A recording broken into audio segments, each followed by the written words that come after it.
Paura poco dopo le 22 di venerdì 12 dicembre in un'abitazione di Gemona del Friuli per un incendio che ha interessato lo stabile.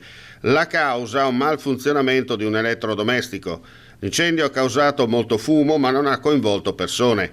I 4 residenti, 2 adulti e 2 bambini, sono stati portati al vicino ospedale solo per accertamenti a causa dell'inalazione di fumo, ma non sono in condizioni preoccupanti. L'incendio ha reso inagibile l'appartamento a causa del fumo e della fuliggine. Intervenuta la squadra dei Vigili del Fuoco del distaccamento di Gemona, insieme al personale infermieristico sanitario e i carabinieri per quanto di loro competenza.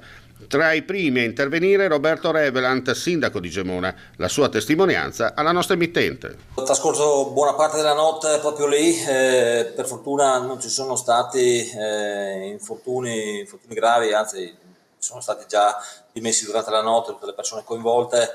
L'alloggio ha avuto dei danni, insomma dei danni anche significativi e insomma nelle prossime ore cercheremo di capire come riuscire a dare anche un alloggio, trovare un alloggio anche magari attraverso una verifica della disponibilità all'interno della comunità o tra quelli del patrimonio comunale, che però mi sembra siano assai limitati a questa famiglia, ecco.